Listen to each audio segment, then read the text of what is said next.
Good morning, everyone. Hope you had a good break last week.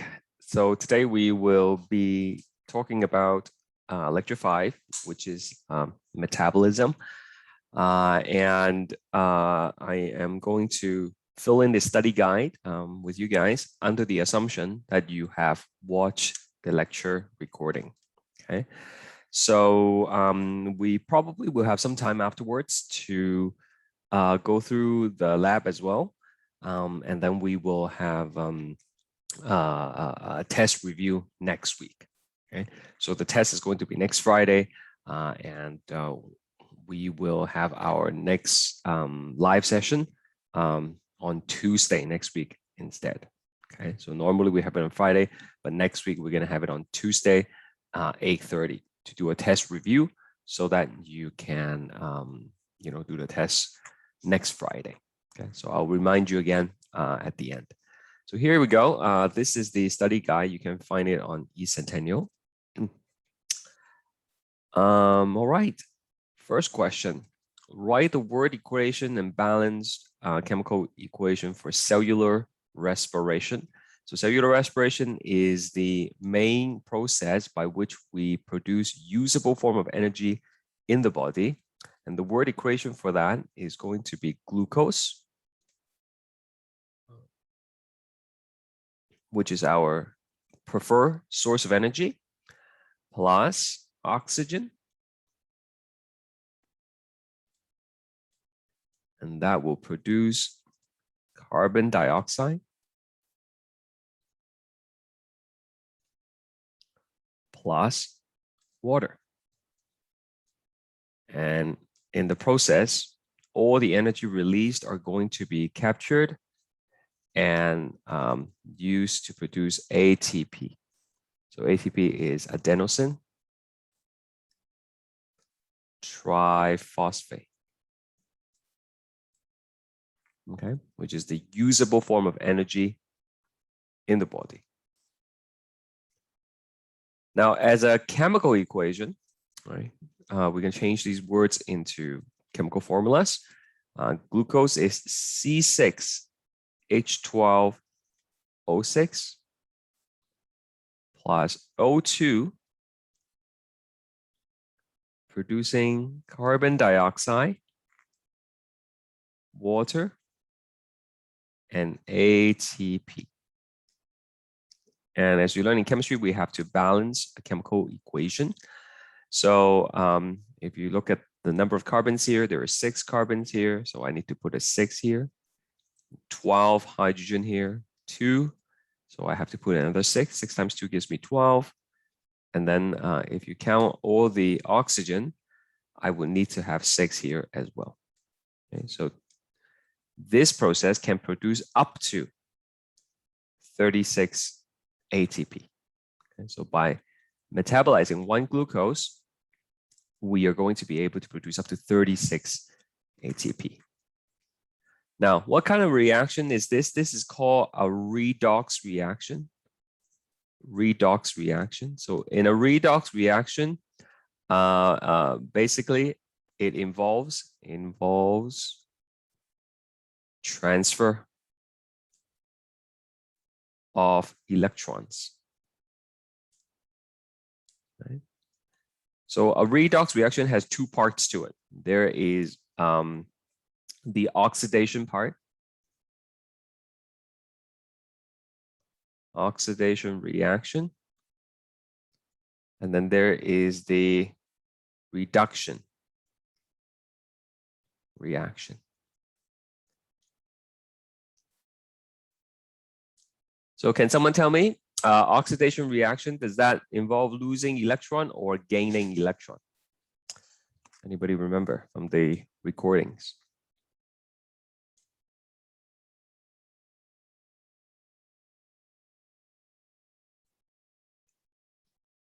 Is it losing electron or gaining electron?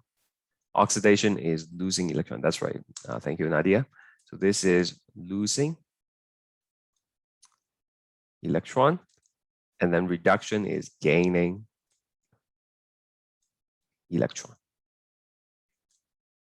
Right. So in our reaction here, the glucose is the one that is going to be oxidized.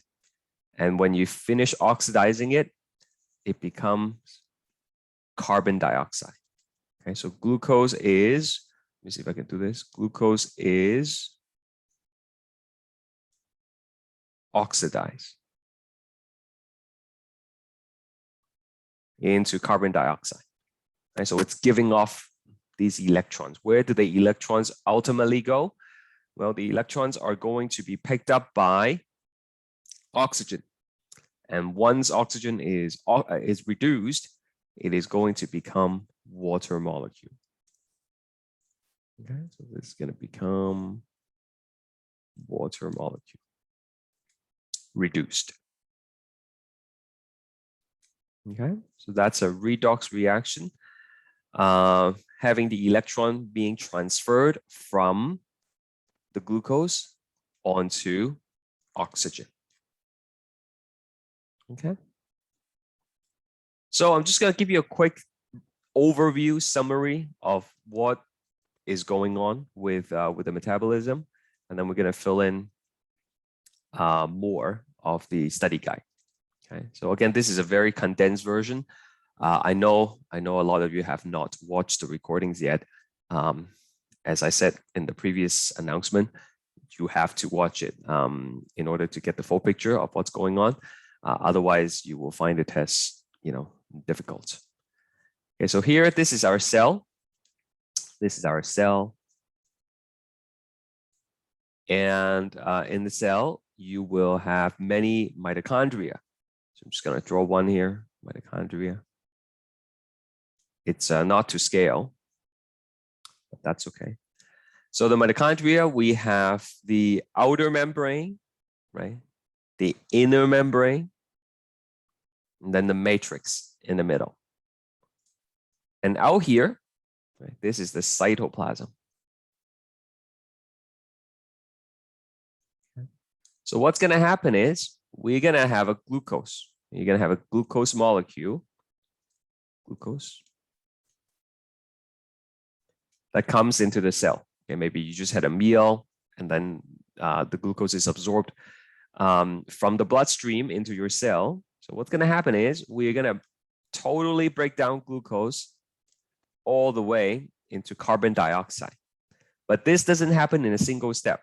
It actually happens in many, many, many steps. Okay, so there are 4 stages that are involved in the complete breakdown of glucose. So the first stage happens in the cytoplasm. Glucose is going to be broken down into pyruvate, 2 pyruvate. Okay, so this is stage number 1. Stage number 1. We call that stage glycolysis.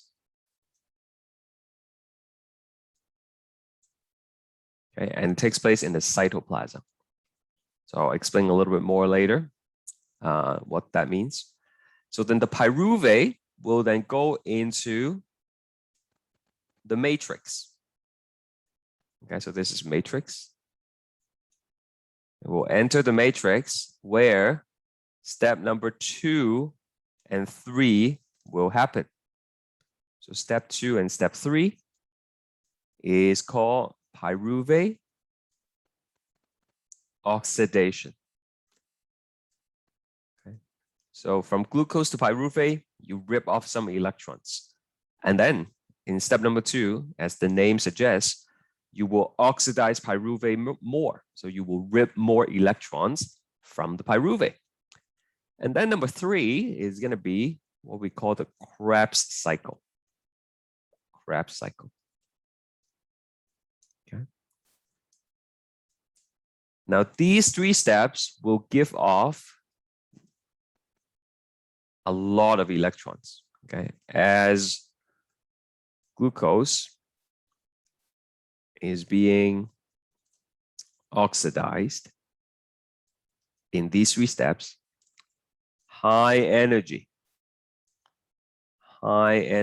electrons are released.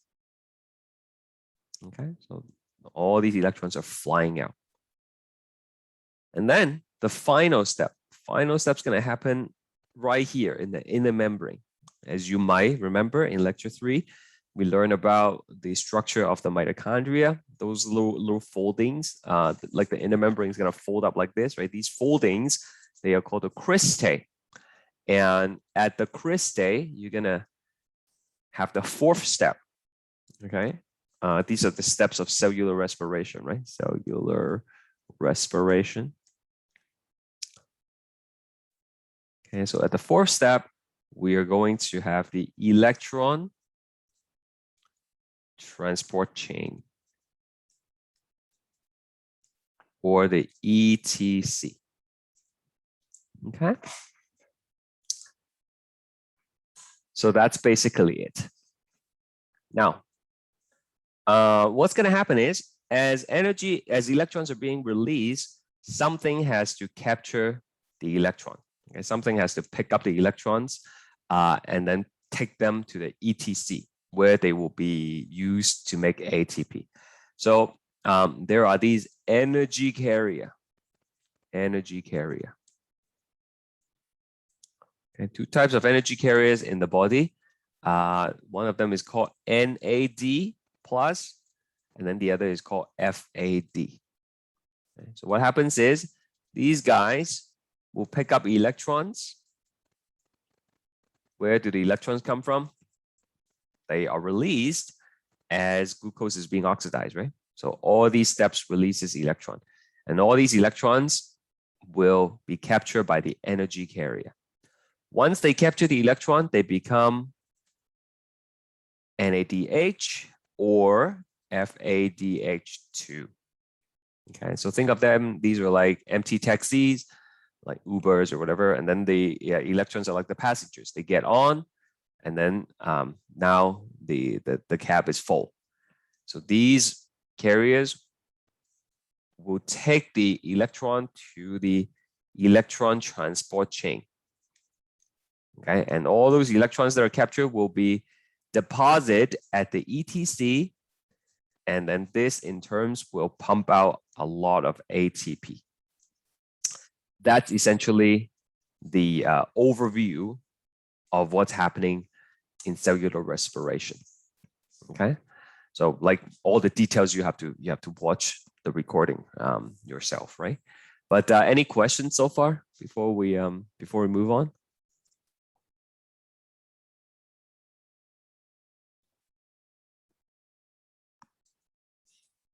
Nothing? Okay.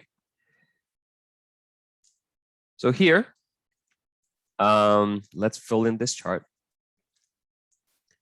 Cellular respiration. So the first step, as I just mentioned, is called glycolysis, which is the breakdown of glucose, right? Splitting. Glycolysis is to break, right? Splitting glucose. That takes place in the cytoplasm. So the formula, like the very simplified formula, is this: glucose is going to become 2-pyruvate. Okay. So as you know, glucose has 6 carbon, and after you split it into pyruvate, each pyruvate will have 3 carbons. Okay. Along the way, we are going to also generate some NADH. Right, we will have a total of 2 NADH. Remember, this gives off electrons, right? Those high energy electrons that you have to capture and bring them to the ETC later, right? So we will have the energy carrier here to do that, and we will have a total of 2 NADH. We will also produce 2 net ATP. Okay, so what does that mean? What does this mean? Okay, so remember, in the lecture I mentioned glycolysis has 2 phases, right? Phase 1 is what's called the energy investing phase. And then phase 2 is called the energy yielding phase. Okay. So in glycolysis actually has 10 steps in it. We don't have to memorize it.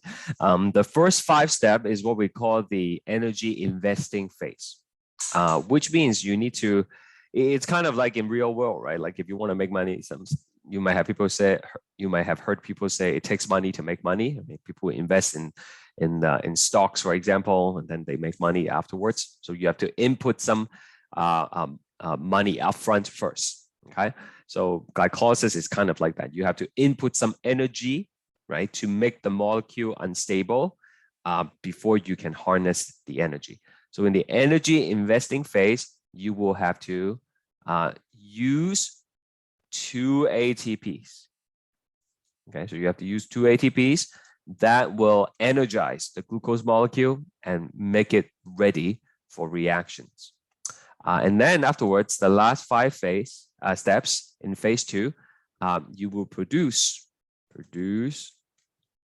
4 ATPs. Okay, so overall, how many ATPs did you produce? Well, you make 4, but then you kind of used up 2 at the beginning. So 4 minus 2 gives you 2 net ATP.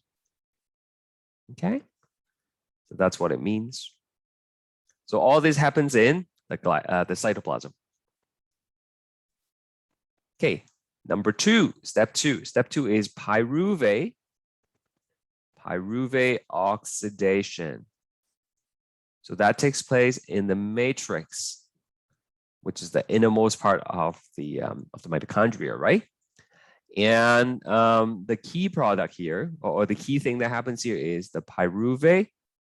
The pyruvate is going to be converted into something called acetyl-CoA.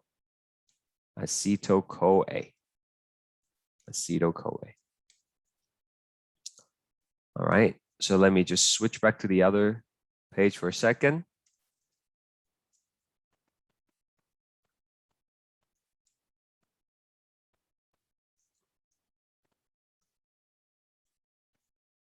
So pyruvate oxidation, right? So actually 3 things happens here. Number 1, you have what's called the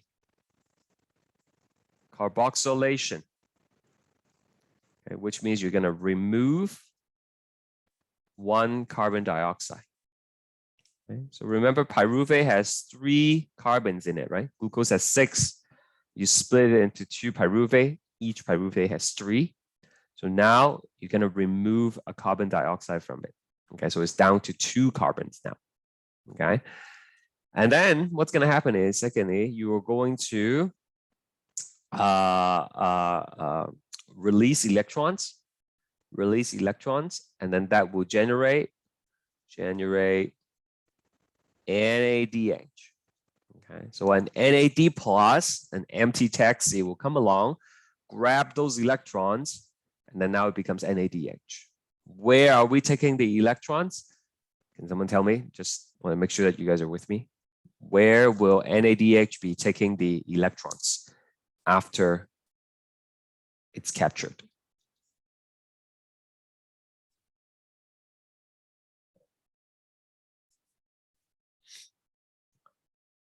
Anybody remember?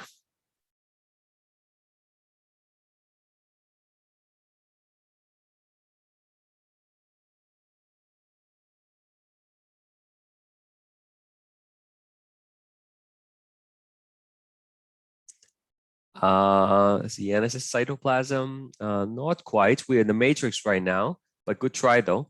Where will the NADH take the electron? Anyone else? Someone must know.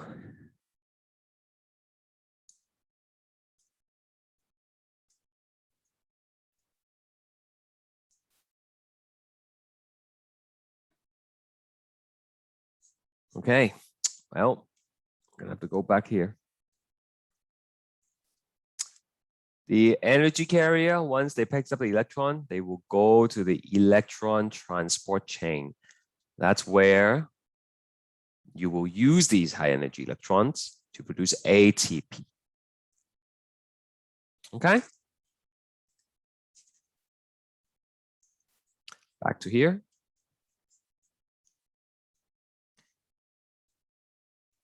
Third thing that happens is you will add, so addition of coenzyme A. Okay, so coenzyme A is a special molecule that will make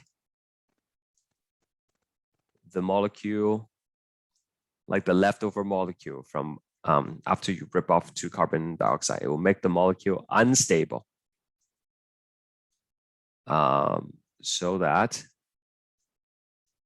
it is ready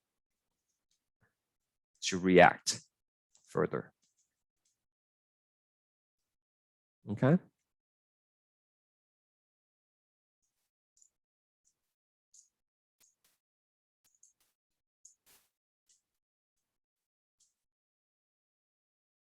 So what are the key products here? Well, the key product is going to be 2 carbon dioxide, right? Because each glucose you get 2 pyruvate. Each pyruvate, you remove 1 carbon dioxide. So then if you count per glucose, you will have 2 carbon dioxide, 2 NADH, and then you will also have you know, the acetyl-CoA, right?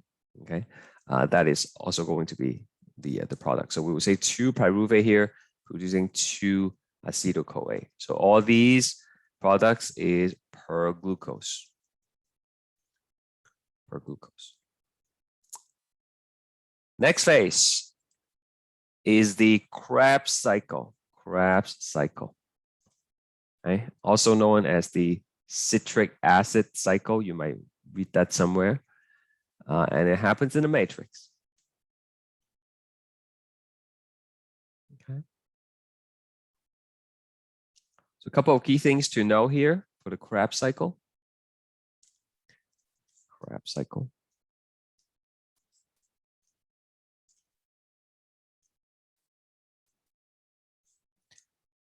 So we have the acetyl-CoA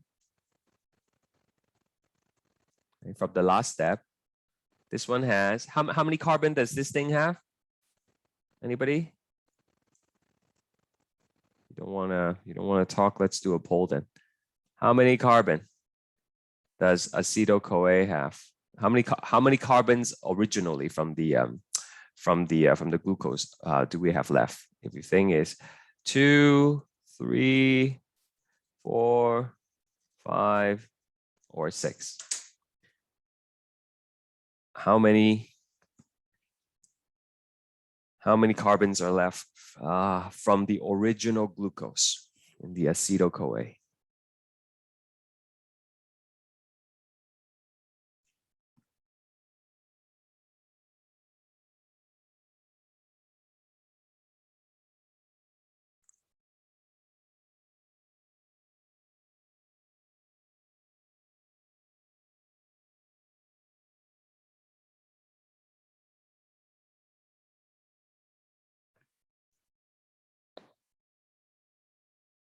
Okay, the correct answer is 2. Okay, so here we go again. Glucose. Glucose has 6, right? 6 carbon. And then it splits into 2 pyruvate.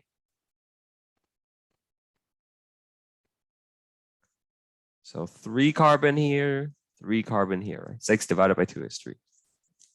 Okay, and then the pyruvate will go into the second step, and then you will remove a carbon dioxide. Remove a carbon dioxide. And then you become acetyl-CoA.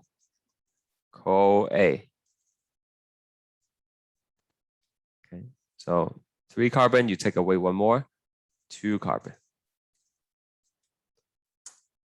Is that okay? Do you guys understand?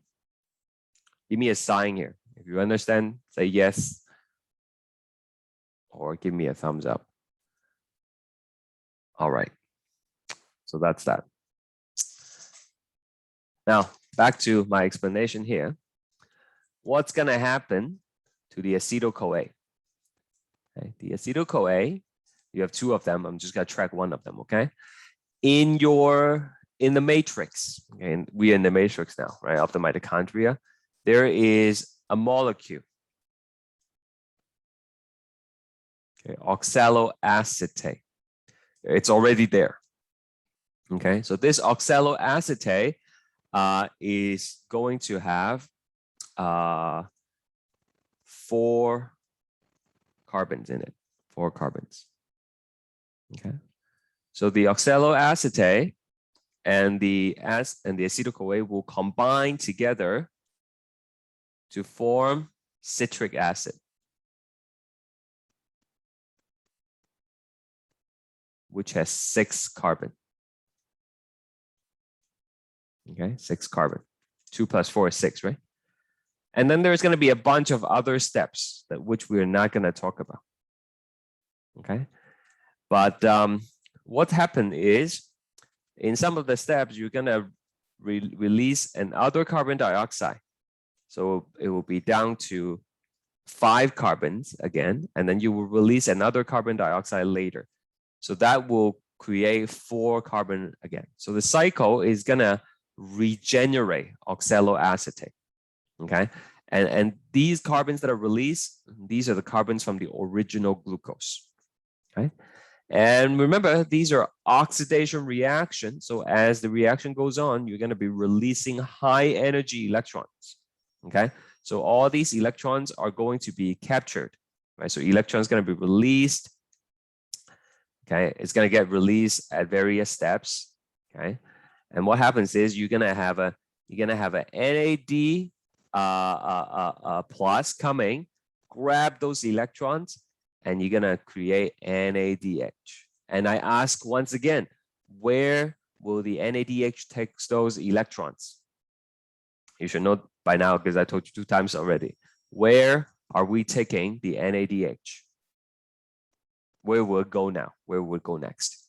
That's right, to the ETC, to the electron transport chain, where you will dump a load of electrons onto the ETC, and we use that to produce ATP. Okay? So how many NADH are we going to produce? Well, we're going to have some NADH here. We're going to have some NADH here. It doesn't really matter where, okay? Like I'm just trying to like show you it's not all from one go. It's like, you know, multiple steps. So the and we also actually going to get some FADH2 as well. All right. And also in this process, we will create some ATP as well. Okay, so there is like a much nicer chart in the lecture note. This is just like, you know, chicken scratch.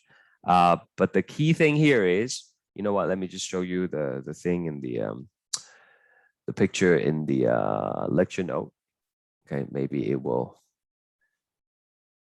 make more sense. See if I can even copy that. Yep, I can.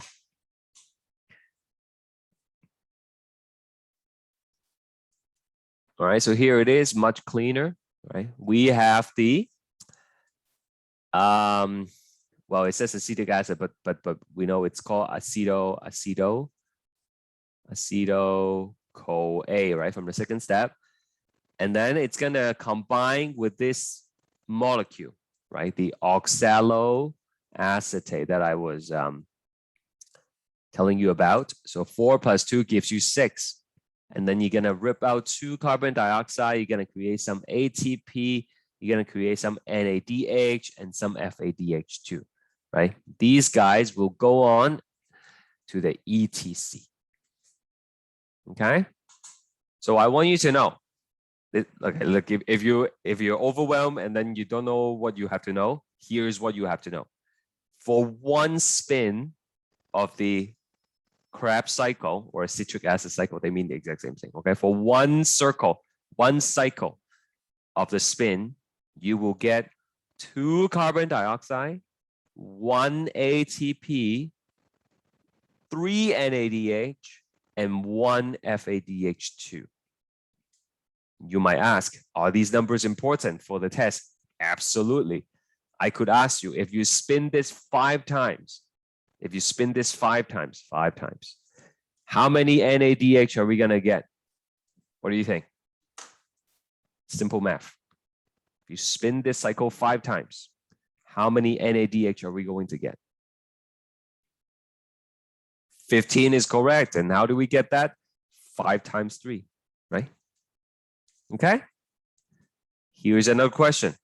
Okay, listen carefully and think about it. We are trying to break down 1 glucose, right? 1 glucose. How many times does the citric acid cycle spin for 1 glucose? For each glucose that you break down, how many times does the cycle spin? Let me do a poll. Where's the poll? Okay, stop sharing. Relaunch the poll. 1, 2, 3, 4. How many times? Here's the question again, if you missed it. When you break down 1 glucose, how many times does the cycle spin?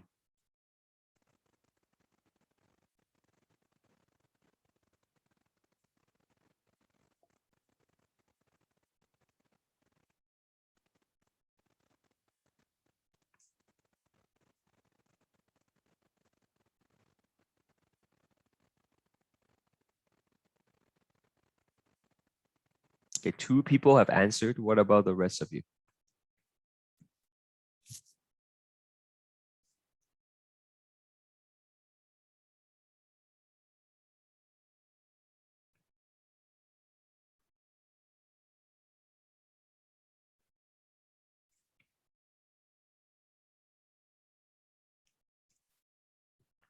Okay, this is very concerning. Nobody chose the right answer again. The correct answer is 2 times. Okay, let's go back and take a look at why. Okay, we started with 1 glucose, right? The glucose will split into 2 pyruvate. Each pyruvate will become 1 acetyl-CoA. Okay, so you see, this acetyl-CoA will get spun once. It will go through the cycle 1 time. But then there is also the other acetyl-CoA, right? So that one will also have its own spin. So 1 glucose, how many spin?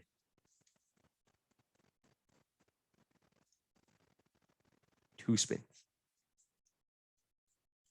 Okay. 1 glucose, 2 cycles. 2 cycles. Okay. So let's fill in the blanks. How many carbon dioxide? How many ATP? How many NADH? And how many FADH2 for 1 glucose?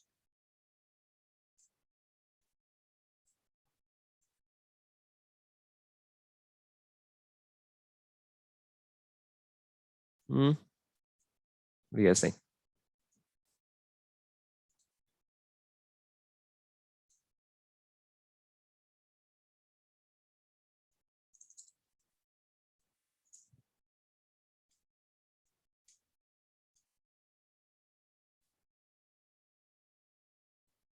Yep, very good. Thank you for answering in the chat. We will have 4 carbon dioxide, 2 ATP, 6 NADH, and 2 FADH2. Okay, so going back to here, let's fill that in. Is everybody okay? Like I can't tell because I cannot see your faces, right? Like I don't even know if you guys are there. But based on the poll results, it seems like people are a little bit lost. Part of the reason is I know like you guys haven't watched the recordings, right? Only 1 person have watched the recording according to the statistics on the eCentennial. So that's part of the reason why you might not get all of these. But any question at all? Like, it's something not making sense here. Anybody want to say anything? Tell me how I can help you.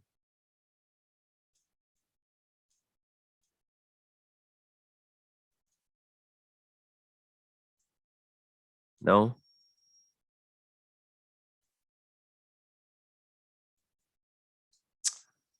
Okay.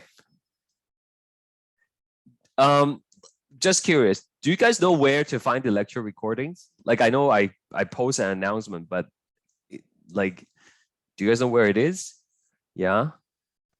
Like, what are some reasons that you guys are not watching it? Is it like, are you guys working full time? Are you guys, I don't know. Like, how can I help? How can I help? Send me an email or send me a private message if you if you want to tell me. Okay, because it's a little bit concerning, right? Okay, so moving on. Up to this point, let's count the number of carbon dioxide that is released. Okay, number of carbon dioxide that has been released. So we have, let me find my beautiful highlighter right here. We have 2 carbon dioxide here released, 4 carbon dioxide released here. So a total of 6 carbon dioxide, right? Are we supposed to release 6 carbon dioxide? Absolutely. Okay, absolutely. Which means by the end of the Krebs cycle, okay, the entire glucose is already broken down. Okay, by the end of the Krebs cycle, the entire glucose has been broken down. Okay, so that is that for now. Any question, concerns again before I move on? No? Okay. Let's take a look at these ATPs. Yeah, let's take a look at these ATPs. Okay, we have ATPs here, and we also generated some ATPs here, right? Okay, so how do we generate those ATPs? Okay, so let's take a look.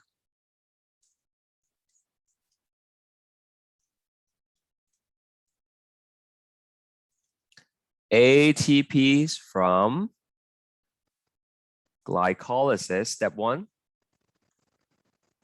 and Krebs cycle are generated by a process called SLP, substrate level phosphorylation. Okay, substrate level phosphorylation.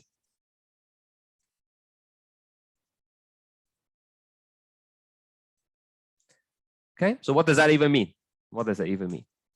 Okay, so let's break down this word. It's a big word, phosphorylation. Okay, to phosphorylate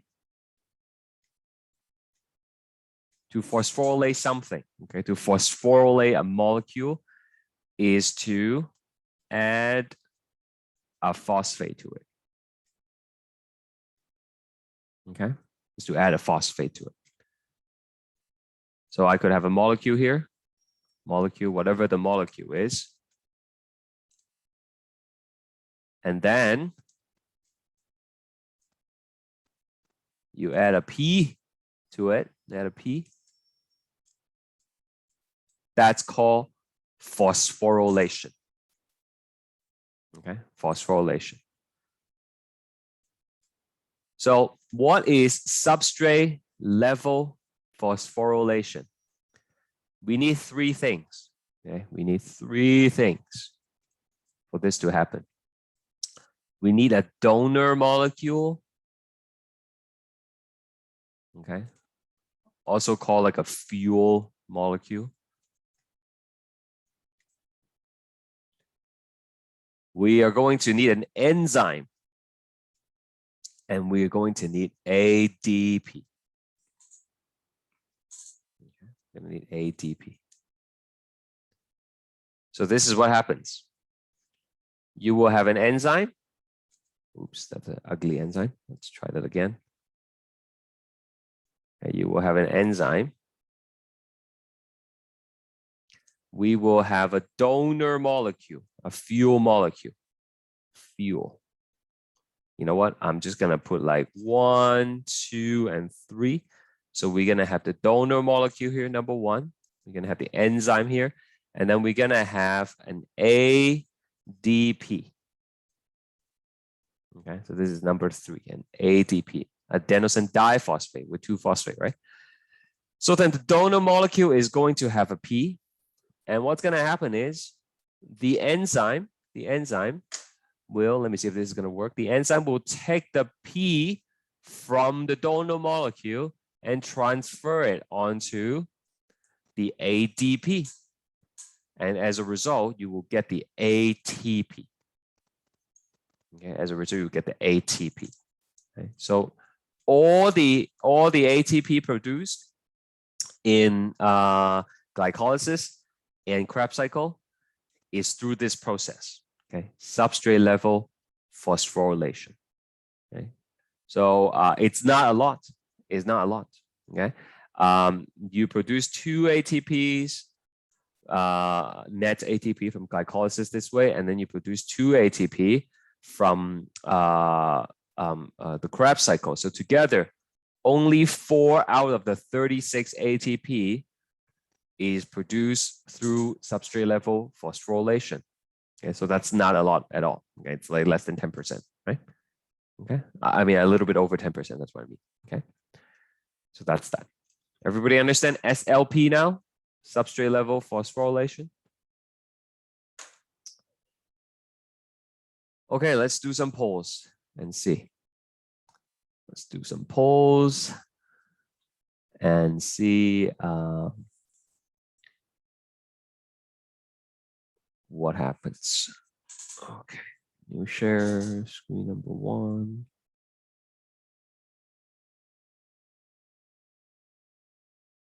Okay, go ahead.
Okay, it has been a minute. I only have 4 responses. Please choose something. At the end of glycolysis, which of the following molecule has the most chemical energy?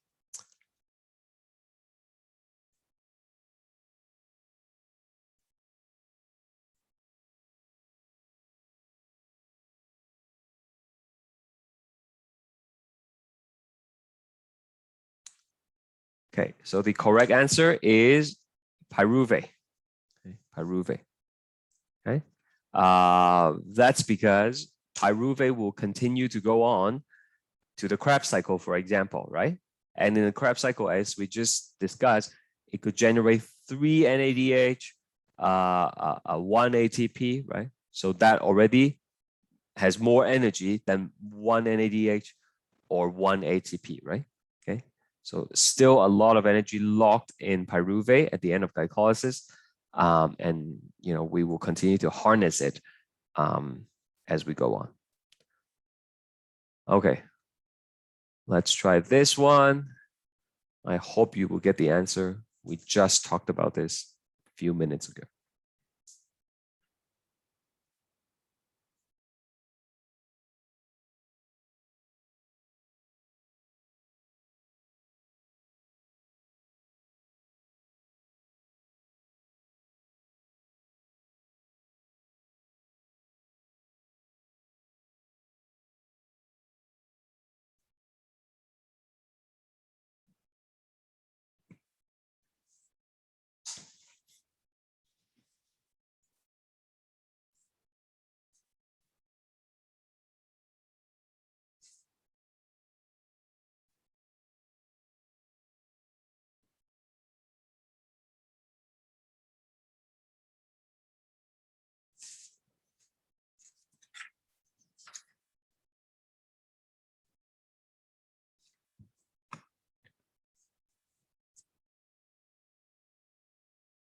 Okay, please participate in the poll so that I can gauge whether you are understanding or not.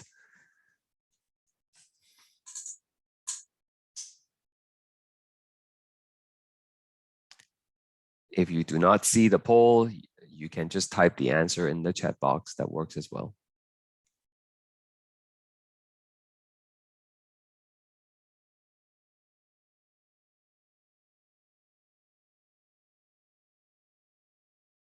Okay.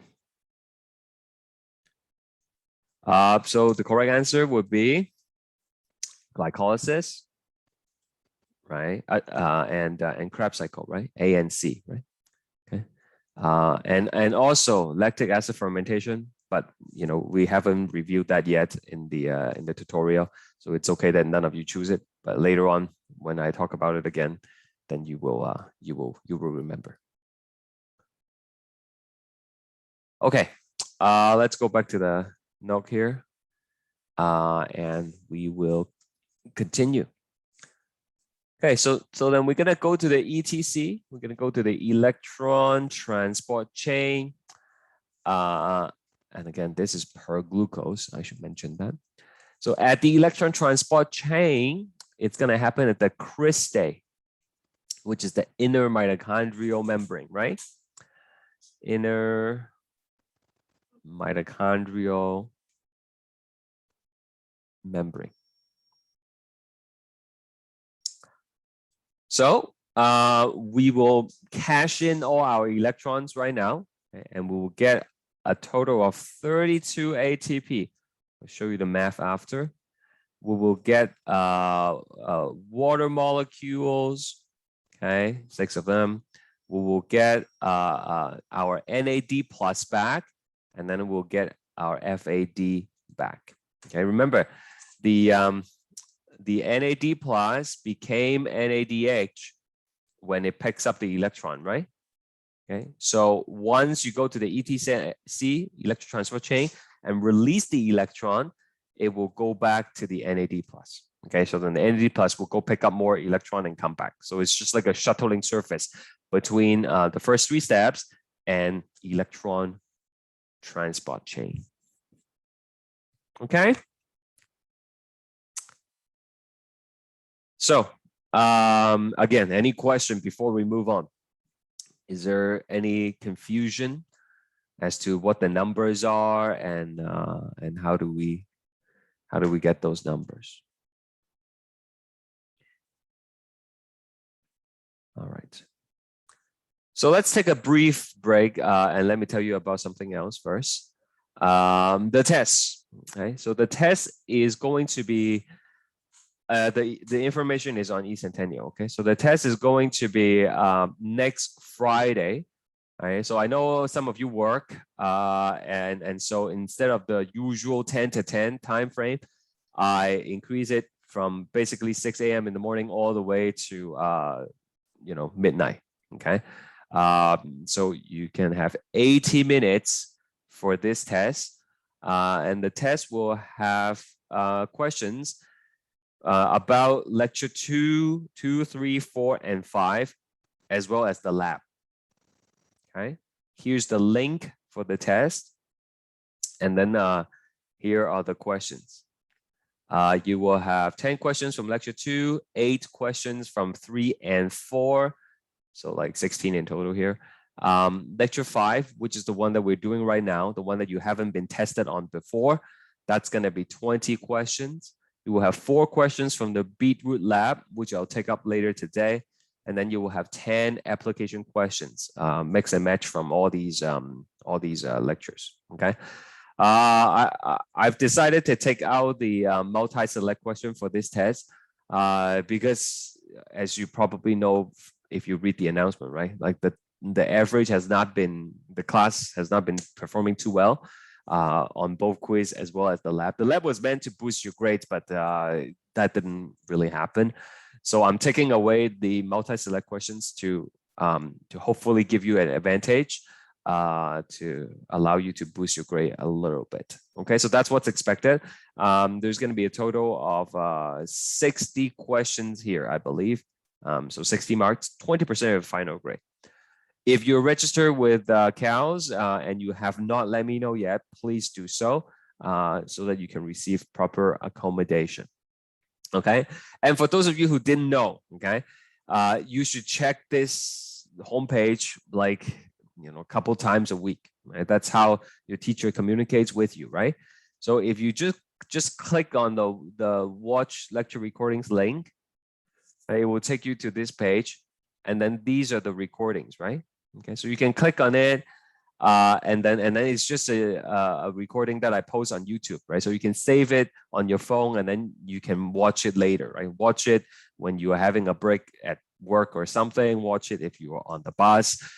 Watch it when your kids are asleep. Okay. The point is you have to watch it, because if you just come to the tutorial, it's not gonna be enough.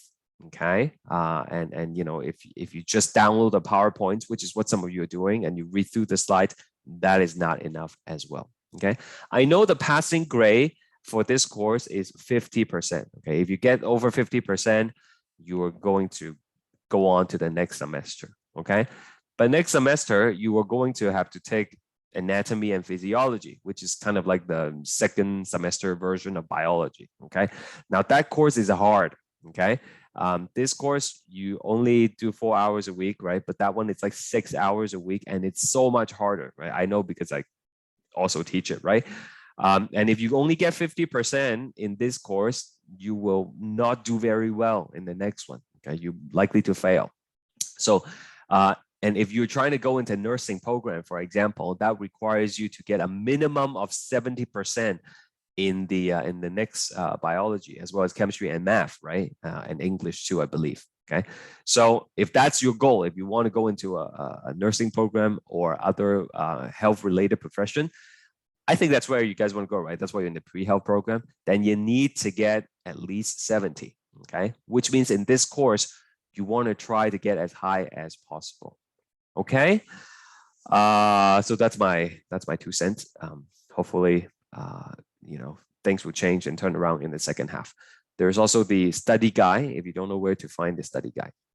Now, very importantly, please remember, next Tuesday, we will have our review session for the test. Okay, so instead of the Friday, we will have our regular, like this synchronous thing happening on Tuesday, 8:30.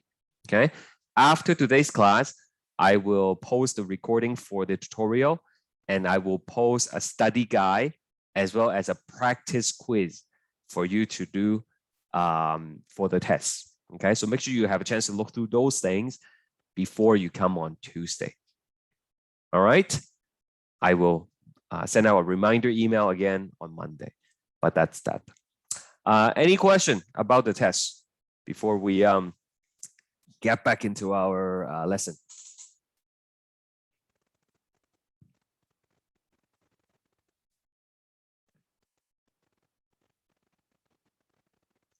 Okay, I'll skip this for now. I'll come back to it. I want to fill in this chart with you so that you know what's going on. Okay, so here we want to account for the 36 ATP that is produced from cellular respiration. Okay, so let's start with glycolysis. Glycolysis is the first step. So in glycolysis, how many ATPs are produced through substrate level phosphorylation? You know, the enzyme ripping the phosphate from a donor molecule, putting it onto ADP. That's called SLP, right? Substrate level phosphorylation. So how many did we say came from glycolysis? Anybody remember? You can look at the chart and then tell me.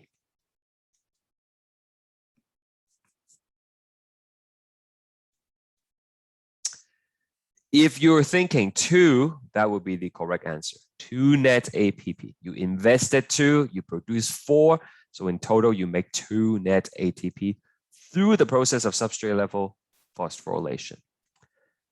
And as glycolysis is happening, you're ripping electrons off glucose and you will capture them with NADH.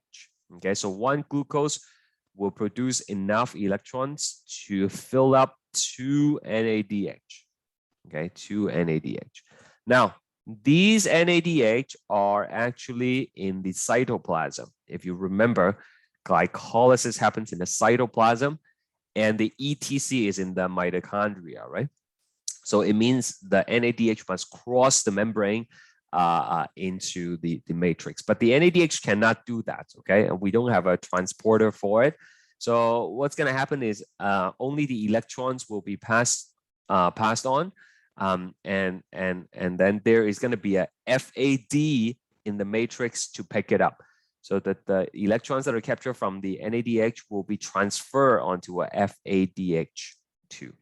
Okay, so let me say that one more time. Okay, here is the mitochondria. Here's the mitochondria. In the mitochondria is a FAD plus. This is a cytoplasm.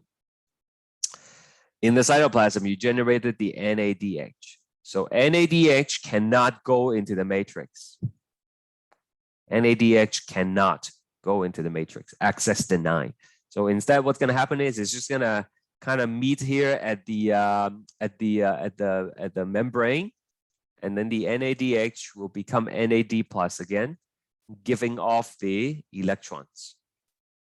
Okay, and then the electrons will be picked up. The electrons will be picked up by FAD plus, and then it will become FADH2. Okay, so the NADH created in glycolysis ultimately will move the electron to the FAD in the matrix. Okay, so ATP produced at the ETC, I'll go through that process with you again, but generally, 1 NADH will have enough energy to produce 3 ATP, okay, up to 3 ATP, whereas 1 FADH only has enough energy to produce 2 ATP. Okay, so what's going to happen here? Well, we have 2 FADH2. So 2 FADH2 times 2 is going to be 4 ATP at the ETC. So from glycolysis altogether, we're going to have 2 plus 4, which is 6 ATP. Okay.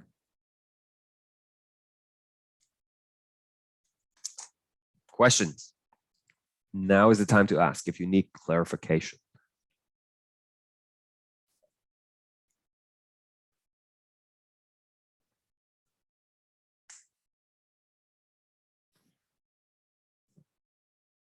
Okay, pyruvate oxidation. How many ATPs are produced through substrate level phosphorylation in pyruvate oxidation? None. Okay, no ATP through this method. We ripped off a carbon dioxide in this step.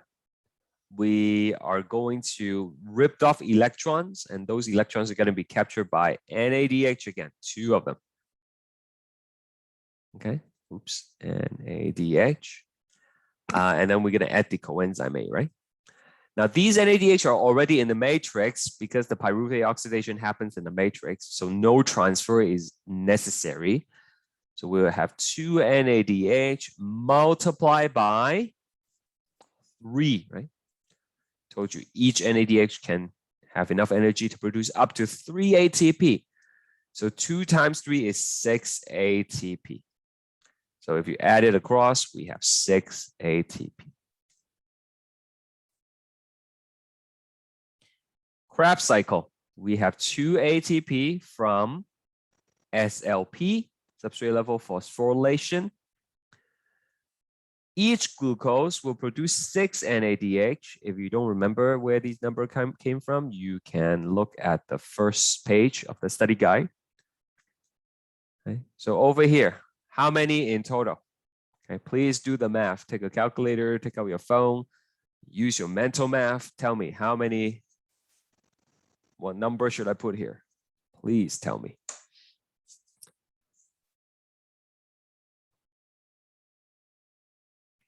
Okay, someone private messaged me and said 12. Anyone else?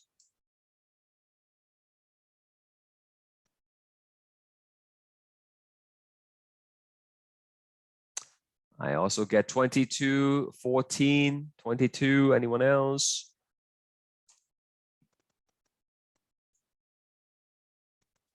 Okay, so 6 NADH times 3 equals to 18. 2 FADH2 times 2 equals to 4. So 18 plus 4 is 22, right? 22. And then if you add these two, 24. Okay? So put it all together, 6 plus 6 plus 24 is 36 ATP. That's how we get the 36 ATP. Okay? Poll times. Let's see. Let me see. Go ahead, please.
Okay, that's the result. So the correct answer is NADH has more chemical energy than FADH2, right? We just talked about it. Each NADH can produce up to 3 ATP. Each FADH2 can produce only 2. So it has more chemical energy. Why is C not correct? NAD plus can be oxidized into NADH.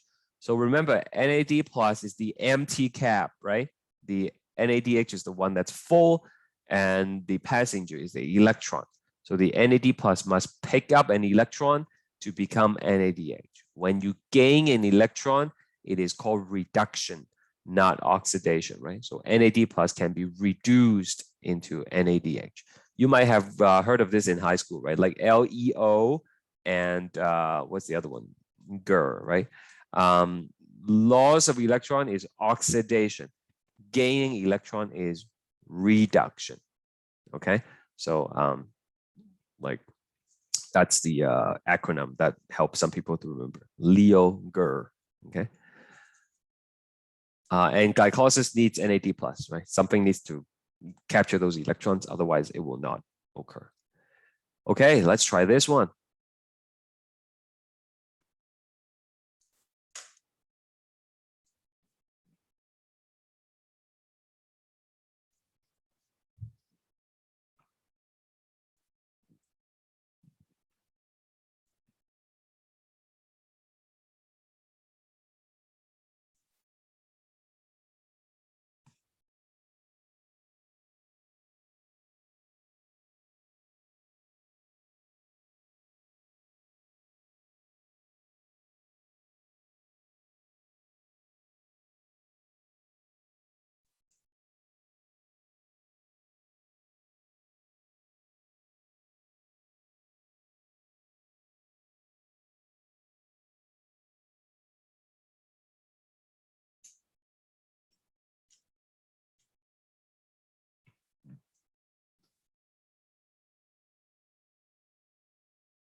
Okay, I'll wait another half a minute.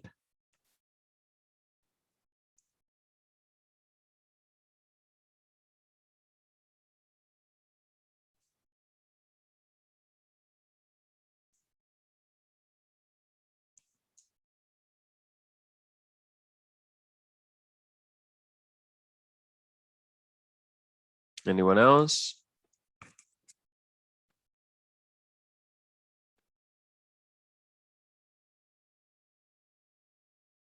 Okay.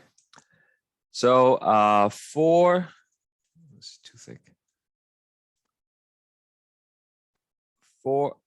Sorry, it's still too thick. What is this one? This is a 4 times 3 equals to 12. 3 times 2 equals to 6. And then 12 plus 6, 18. Right? Remember, each NADH can make 3, each FADH2 can make 2. So that's how you get 18. Okay. Let's see what's the next one. Okay, let's try this one as well. Okay, you can type the answer in the chat box.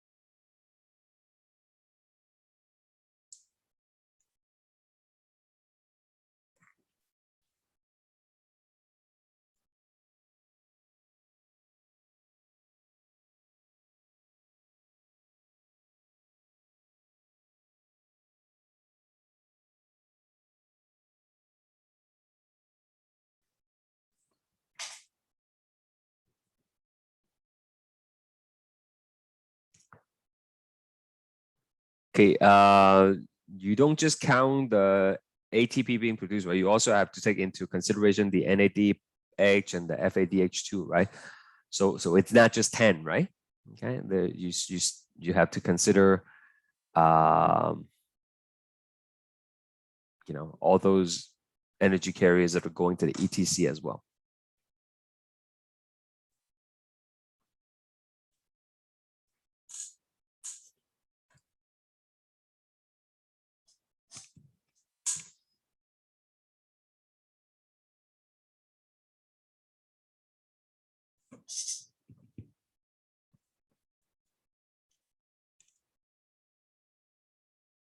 Okay, so one turn is going to be 1 ATP, 3 NADH, and 1 FADH2. Does everybody agree with this? This is one turn. Okay, so this is going to translate to, what is it? 3 times 3, so 9 ATP. And this is going to be 1 times 2, so 2 ATP.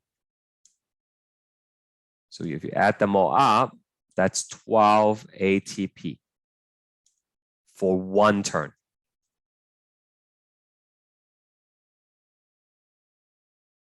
Any question about how I get the 12?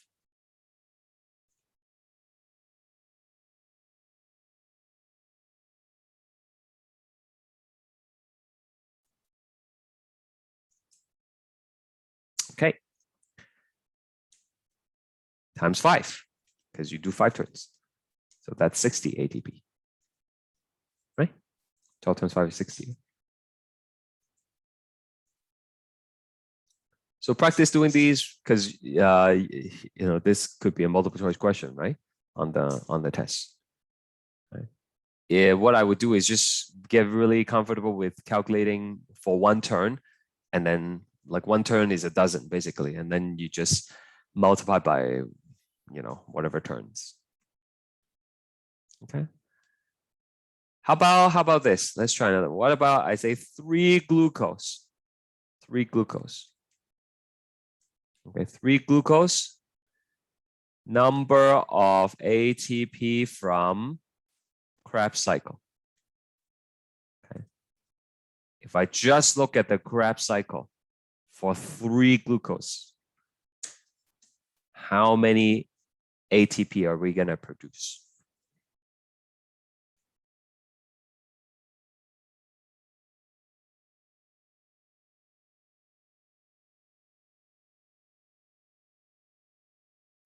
Give me some numbers, people.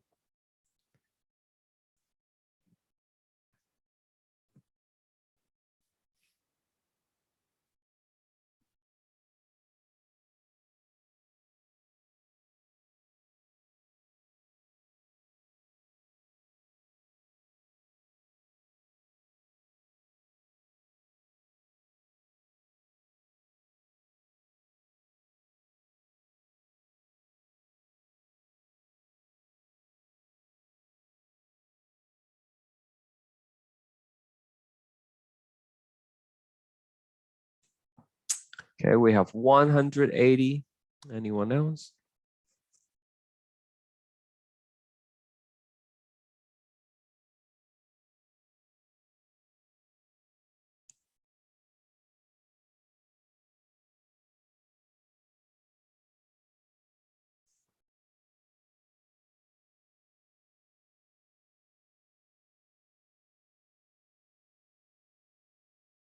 Okay, many people say 180. I want to know why.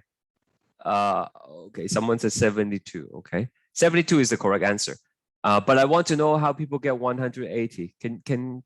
Can one of you who said 180 explain to me? So I know what the logic is, right? Then I can help you correct the misconception, right? Why did you choose 180?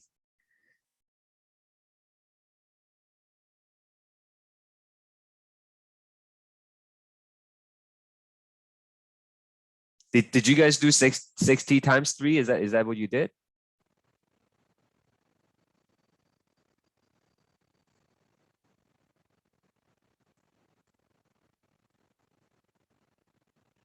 Okay, we can 60 is for 5 cycles, right? For 5 turns, right? 60 is for 5 turns. We have to think about how many turns for 3 glucose. Okay, so 1 glucose, remember glucose split into pyruvate and pyruvate. Each pyruvate will then become acetyl-CoA, and then each of the acetyl-CoA will go for a spin, right? So 1 glucose, 2 spins, okay? Which means 3 glucose, how many spins? 6 spins, right? Okay, so 1 spin is 12. 6 times 12 is 72. Does that make sense?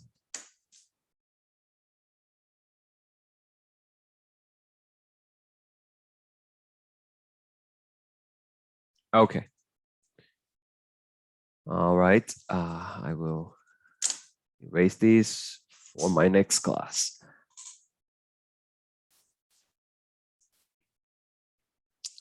Okay, let's go back to the lecture here.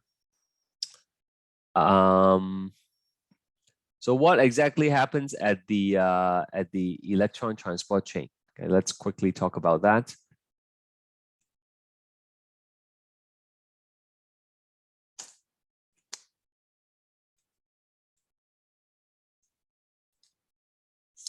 So this is going to be the outer membrane of the mitochondria. This is going to be the cristae. Okay, and then the space between the two is the intermembrane space. Okay.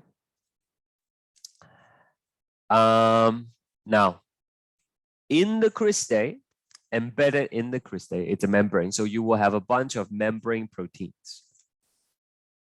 Okay. So these membrane proteins, that's what makes up the electron transport chain.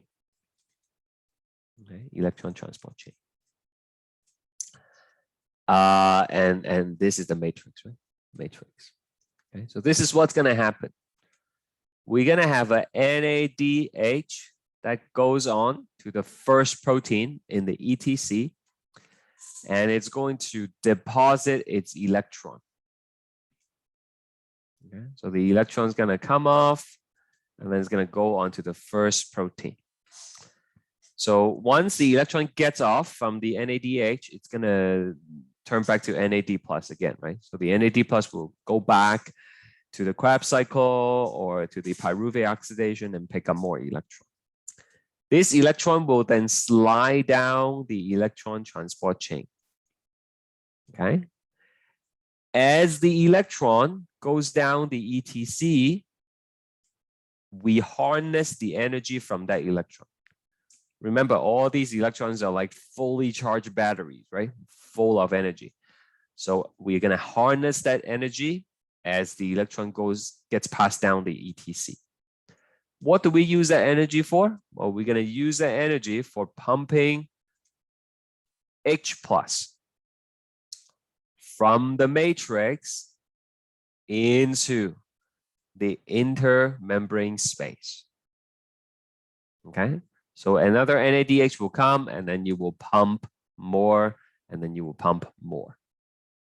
So far, so good. Any question about where things came from and why we are doing this?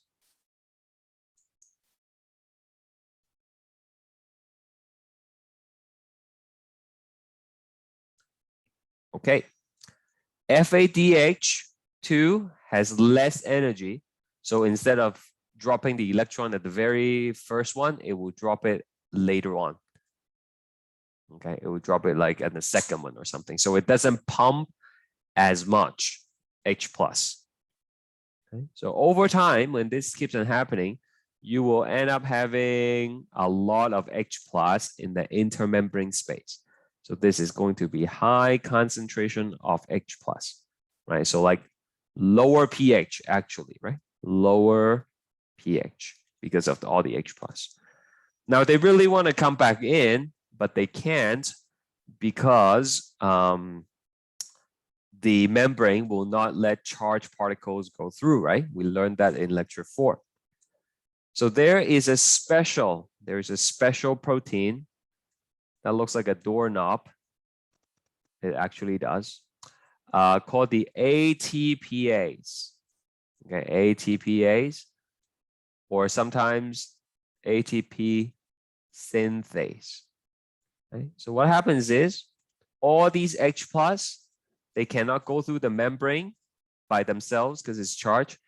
Instead, they're going to go through this ATPase. They're going to go through. Okay?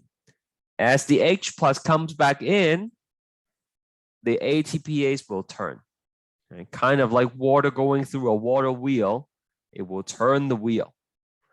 And as it turns, the energy from the H plus is going to be captured by ADP, and that's how you produce ATP. Okay, so each NADH will pump enough H plus over to produce 3 ATPs. Each FADH2 will pump enough H plus so that you will be able to produce 2 ATP. Okay, so in this manner, you produce ATP. So ATP that are produced this way, right? We say they are produced by oxidative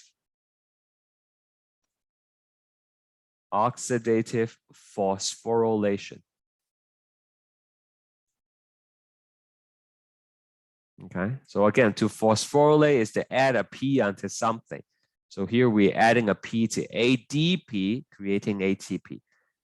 And how are we doing it? We're doing it through oxidation, okay? Through like ripping electrons off these carriers, right?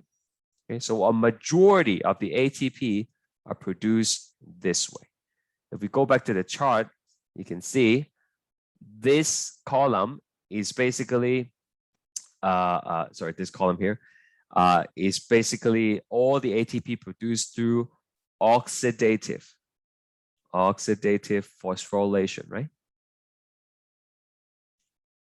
Okay, as opposed to substrate level phosphorylation.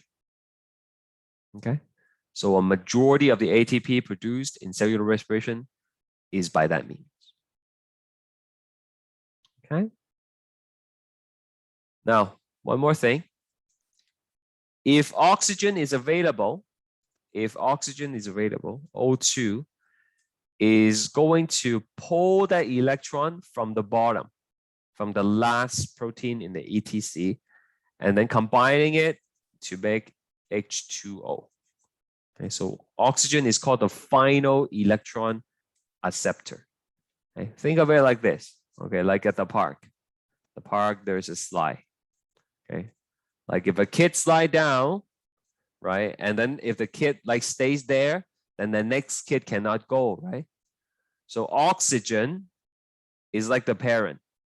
Oxygen is like the parent. Okay, it's gonna come and take that kid away from the bottom of the slide so the next kid can go. All right, that's what oxygen is. Oxygen is the final electron acceptor. It will pull the electron from the bottom of the ETC to form water so that the next electron can go. If you don't have oxygen, you cannot pull the electron off and the next electron cannot go. If the next electron cannot go, then we won't be able to pump H+, then we won't be able to produce ATP. So I'm sure we know without oxygen, we die, right? And that's the reason. Question?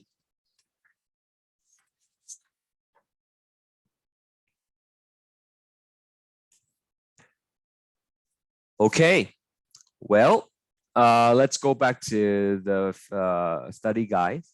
Now, cellular respiration, as we just talked about for the past hour and a half, has the 4 steps, right? The glycolysis, pyruvate oxidation, Krebs cycle, and the ETC.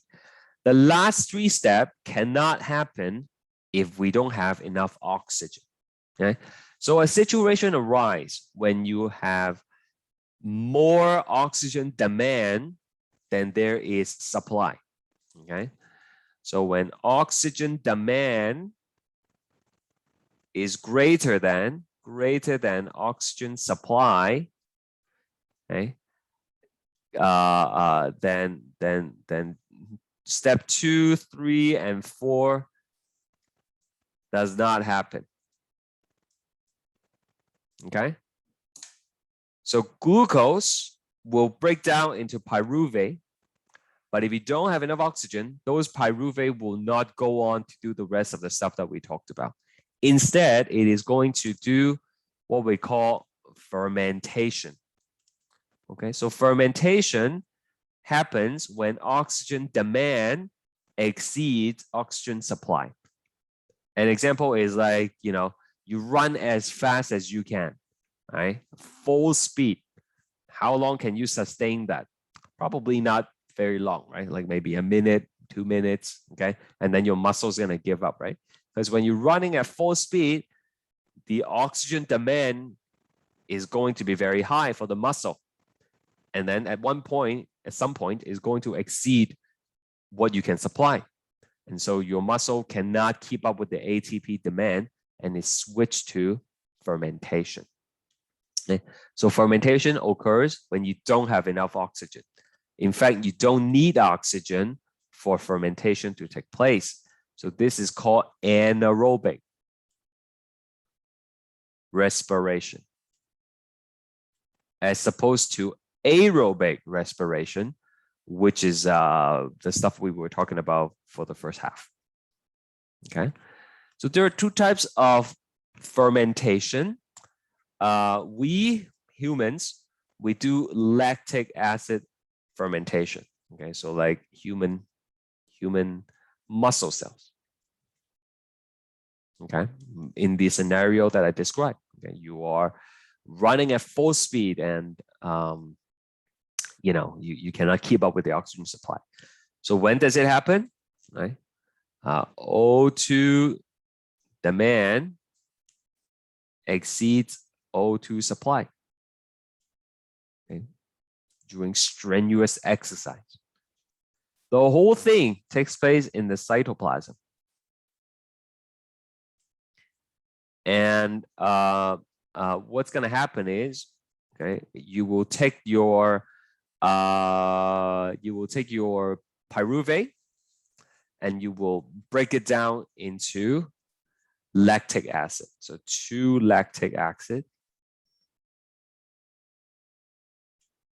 And also you will regenerate NAD+. And I'll explain that in a bit. So you might have heard of this. The buildup of the lactic acid is what makes your muscles sore, right? On the next day, if you haven't exercised for a long time, and then you do strenuous exercise, the next day you're going to be sore all over, right? So they say it's the buildup of the lactic acid that creates that soreness. Okay. So how does it look like?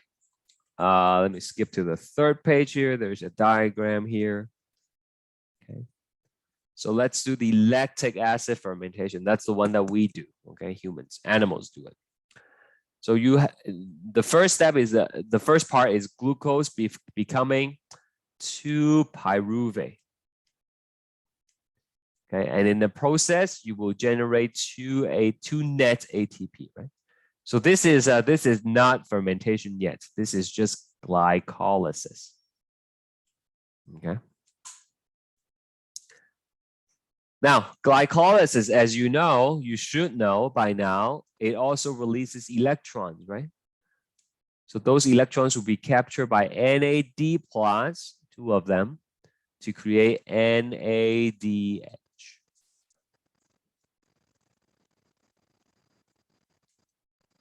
Okay, so normally, this would go on to pyruvate oxidation, right? Okay. If O2 is available, right? Then they will go on to pyruvate oxidation. But we don't have enough oxygen right now. Okay. So what happens is the pyruvate will get converted into this thing. You don't have to know how to draw them, obviously. And this is called lactic acid. Okay. Now, in order to do that, you will have to take the electron back from the NADH. So again, normally, if you have sufficient oxygen, then this thing is going to go to the matrix, right? Remember, it's going to pass the electron to the FAD into the matrix if enough oxygen, right? If O2 is sufficient. Okay. But when it's not, instead of going to the matrix, the NADH will just give the electron to the pyruvate, and then it will convert into the lactic acid. What is the purpose of this? Okay, the purpose is to regenerate NAD+ so that glycolysis can keep on going. Okay, without NAD+, we won't be able to do glycolysis. Okay, so I don't know, like try to visualize this, okay, or you can try it literally to help you remember this. Okay, imagine you at the park or something. Okay, so like there's a monkey bar. Okay, monkey bar, and then you hang yourself there. Okay, not touching the ground, you hang yourself there. Okay, so like after about, I don't know how long you can hang on, let's say about 1 minute. Okay, then you feel like you're losing grip, you feel like your hands are really tired and you're ready to let go, right? Okay, so when that feeling starts to kick in, then fermentation is now operating.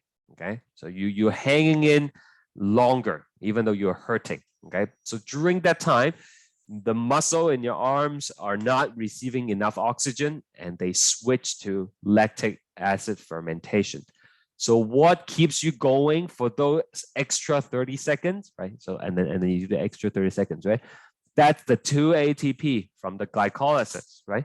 It's not a lot. It's not going to keep you going forever, but it's better than nothing, okay? But eventually, even those 2 ATPs will not be enough. And that's when you have no choice but to finally let go, okay? So lactic acid fermentation is just kind of like an emergency backup battery, if you would. It's if like there is a blackout in the house, you have like a backup generator. It keeps you going for a little bit longer, but it won't last forever. Okay, so that's what fermentation is for. Okay, so back to here, there's the other one. The other one is alcoholic fermentation. We don't do it, okay, because alcohol is poisonous, right, to human cells. And if you keep on generating alcohol and fermentation in the body, we'd be all walking around drunk or something, right? So we don't want that. But yeast, they do it, right? Yeast.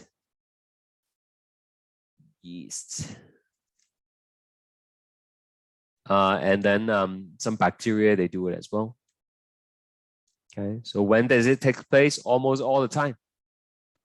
Almost always. Cytoplasm. And it will generate 2 ethanol, 2 carbon dioxide, and then also the 2 NAD+. Okay? So that's why we use yeast for baking, right? For the bread leaven. That's because it generates carbon dioxide. Okay, and you can use yeast and bacteria to make alcohol, right? Ethanol is the drinking alcohol, right? It's different from the rubbing alcohol, right? Now, COVID, everybody uses alcohol to clean surfaces, wipe their hands and whatnot. Those are propanol, okay? It's not drinking alcohol. You drink propanol, you die, okay? It's not for consumption. So this is a different kind of alcohol. All right. So let's fill in the chart here. So again, we have glycolysis, and that's going to produce 2 ATP and 2 pyruvate. Okay? Now, this is not because they don't have enough oxygen or whatever, right? It's because, remember, the bacteria, they are prokaryotes. Okay, so they don't have the machinery to do these complicated things. Okay, they don't have the mitochondria, for example. So they rely just on the fermentation to produce energy. Okay, same thing for the yeast. They are simple organisms. They don't need to have as much ATP as like a full human with like trillions of cells, right? Okay, they are just like a couple hundreds of cells, so they don't need to have that many ATP. So this is fully sufficient for them. So the pyruvate will, you will rip the carbon dioxide from it. That's what the yeast will release, causing the bread to leaven if you use yeast to bake. And then that's going to produce something called acetaldehyde. Okay, when you learn organic chemistry next semester, you will know what that means. And we will have the NAD plus becoming the NADH. And finally, that will become 2-ethanol. Okay, that is that.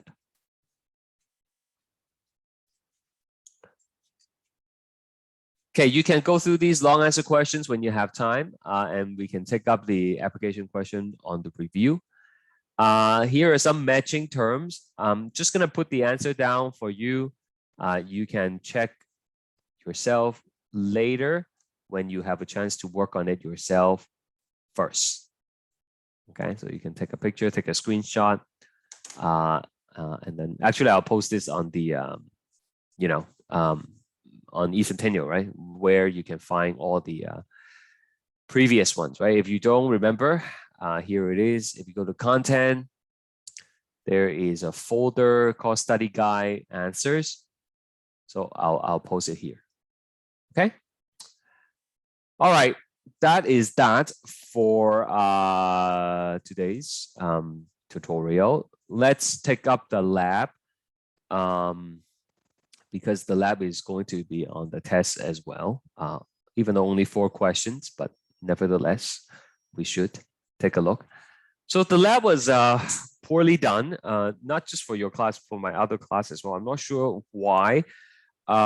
People seem to have not watched the actual experiment, and then they just kind of try to do the question based on what they think the answers are. And perhaps that's why it was not done quite correctly. And also the explanation was not quite what I expected. So here are the formal answers. Okay, I'm just going to verbally go through it.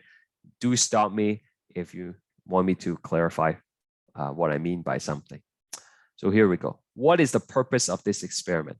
The purpose of the experiment is to investigate the effects of temperature on membrane permeability. That's all you have to say, right? The effects of temperature on membrane permeability. A lot of you say the effects of temperature and solvent and a bunch of other stuff. We've only looked at temperature for this one, okay? So that is what I was looking for. Hypothesis, okay? All you have to say for hypothesis is temperature will increase the permeability.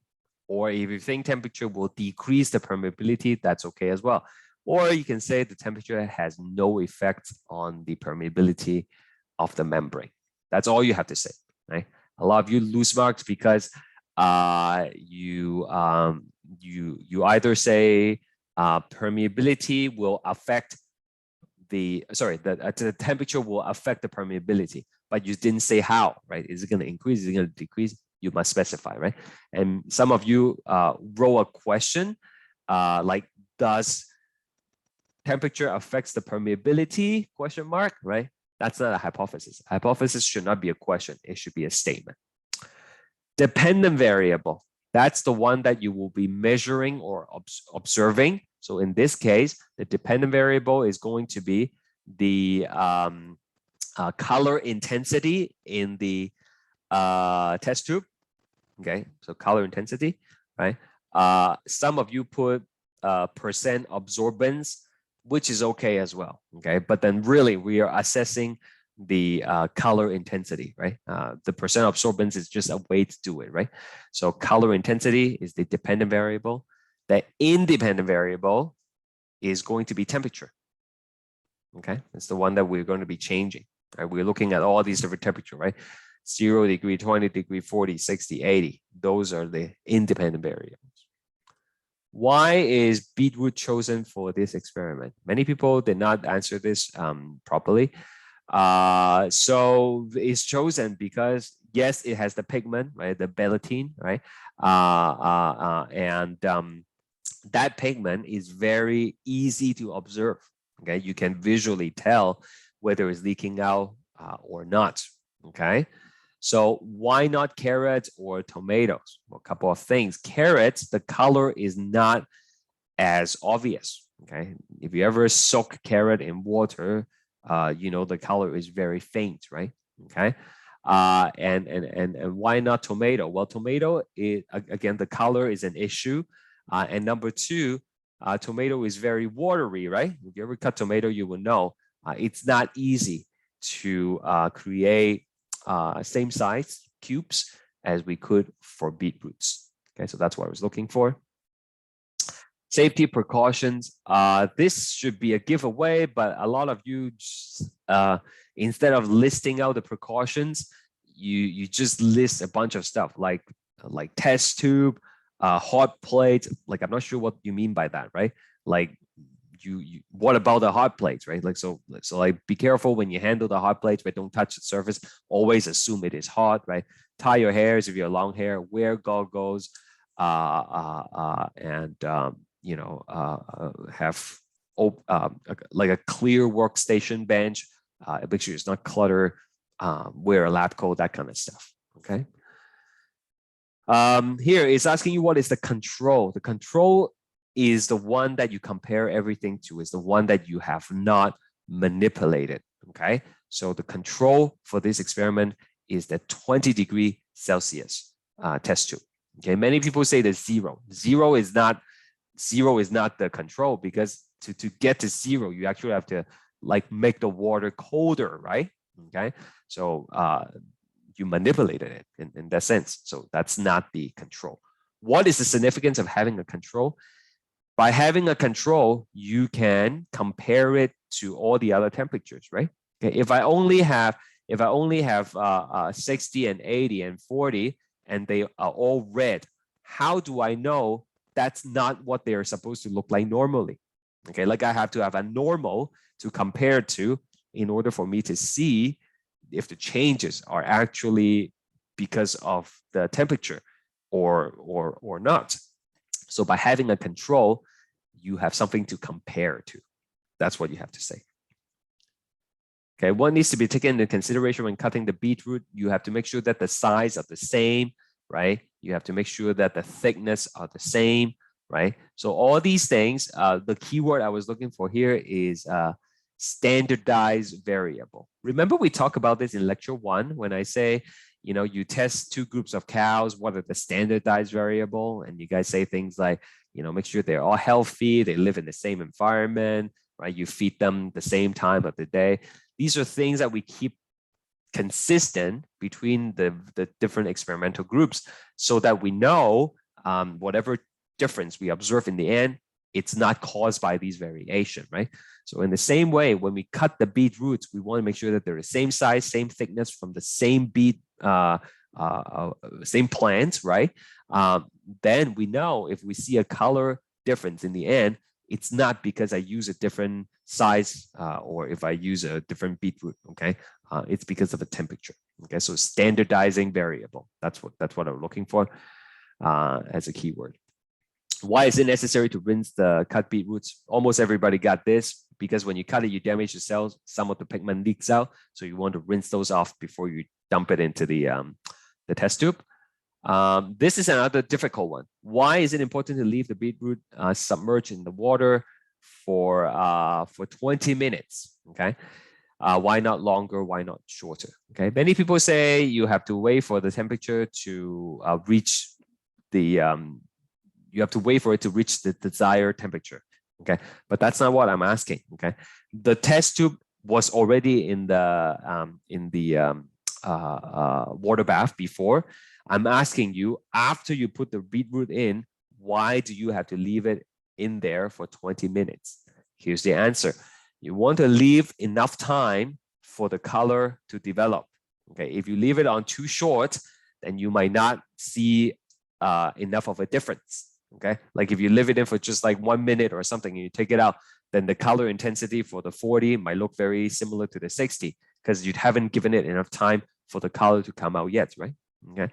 But if you leave it on for too long, if you leave it on for like half an hour or something, then maybe too much color will leak out. Then again, they will all look very red, right? So leaving it for too short, they might all look very pale. Leaving it for too long, they might all look very dark. Okay, so in 20 minutes, it's a time where it's kind of like, you know, before it gets saturated, where you can observe a distinctive difference. Any questions so far?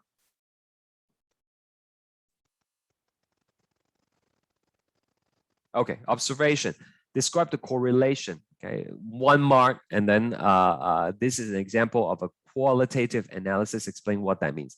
It's only 1 mark. A lot of people roll like a lot of stuff, but all you have to say is this: as the temperature increases, the color intensity also increases, right?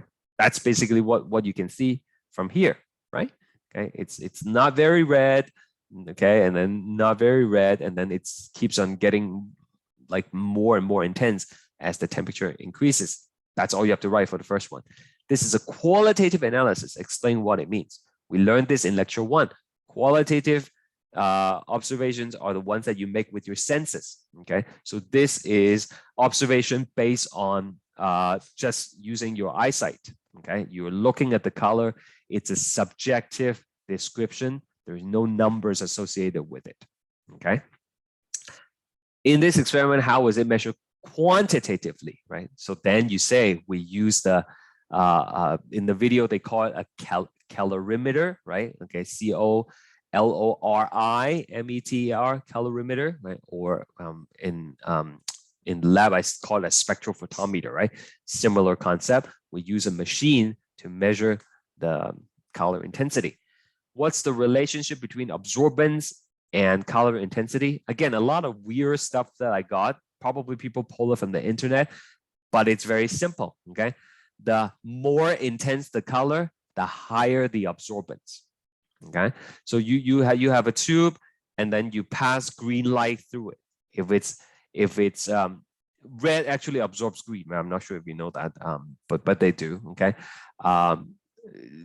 The color red, like if I have something that's red, what color is it not absorbing? Does anybody know?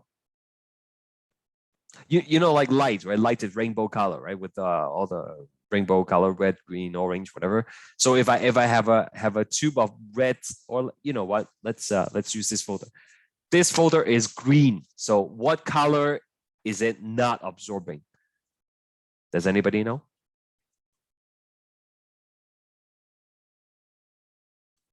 Yes, green folder is not absorbing green. That's why it's green, right? Because the light shines to it, it absorbs everything except the green. Then the green bounce off and enter your eyes, and you're like, oh, that is green, right? So if you have a red pigment tube, right, it is not absorbing red, right? It absorbs everything else. So when you shine a green light at the red tube, you want to know how much of it was absorbed, right? So the more intense the color is, the higher the absorbance. That's what I was looking for. Next one, this graph, many people lose marks because they did not label the axis, right? It's not enough to just plot it. You also have to label the x-axis, which is the temperature. The y-axis is the percent absorbance. You should have learned how to do graph in your computer course, right? I checked with your computer teacher. She said you guys did that already. So, and you know, if you didn't know, here was a YouTube link for you to see it as well.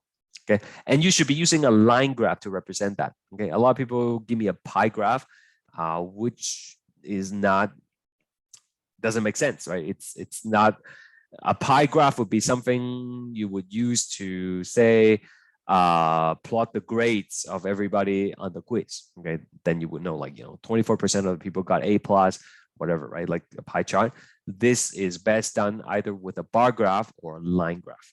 I would think a line graph is most appropriate, and you would know that if you watch the video, because the person actually did a line graph in the video.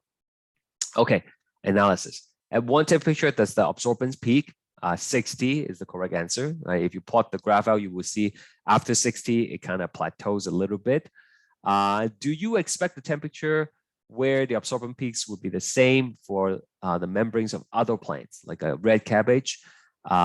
Justify your answer. The answer would be no, it would not be the same, because each of the membrane will have different composition, right? The membrane has phospholipids, cholesterol, proteins. If you change with the percent composition, then the permeability is going to be different. You're not going to find the exact same percent of proteins and cholesterol in red cabbage as you would in beetroot, okay? And as such, they would peak at different temperature, okay? Provide two reasons that explain how temperature affects permeability. This is explained directly in the video. First reason is, as you increase the temperature, the phospholipids becomes more fluid. They are moving faster now, right? So there are more gaps between them, so things start to leak. And then if you heat it up more, then the proteins start to denature. Remember, there are a lot of integral proteins in the membrane. So as they become denatured, right, then the entire membrane is going to disintegrate, and you know, everything just kind of leaks out. So between the 40 to 60 zone, that's where the protein is still intact, but then the phospholipids are moving faster now. Okay, so we see a little bit of leak, and then beyond 60, that's where all the proteins are denatured, and you know, you just have this massive leak of pigment. What is the conclusion? Again, very simple. Conclusion is the increase of temperature will increase permeability. You either agree, either that is the same as your hypothesis, which you will accept it, or you will reject it. Okay. Okay, this one, I actually talked about this in the tutorial, in lecture 4 tutorial, when we were doing one of the poll questions. So if you attended that class or you watched the recording, you would be able to get this answer. When you freeze the beetroot, I said at the time at the tutorial that the ice crystal will rupture the cell membrane. So when the cell membrane is completely ruptured, then the permeability is 100%, right? It's broken. So when you put it into the room temperature test tube, right? Even though it's room temperature, but you will still have a lot of pigment leaking out. So the absorbance is really, really high, right? Even though it's at room temperature. Because the crystal, the ice crystal, when you freeze it, has destroyed the cell membrane already. Okay, so that is it for the lab. You should go through your lab again, and then maybe you can watch this part of the recording, and then you can see where you lose mark. And make sure you know the answers, the correct answer, so that when you have questions on the test, you will be able to get them as well. Okay. So that is it for today. Thank you for coming. Please remember, it is Tuesday next week for the tutorial. Okay, for the test review. And again, if you have questions as you are studying, please email me. Okay, I really want to help, but I cannot help you if you don't let me know what you need help with. All right. Okay, that's it. Have a good weekend. See you all on Tuesday.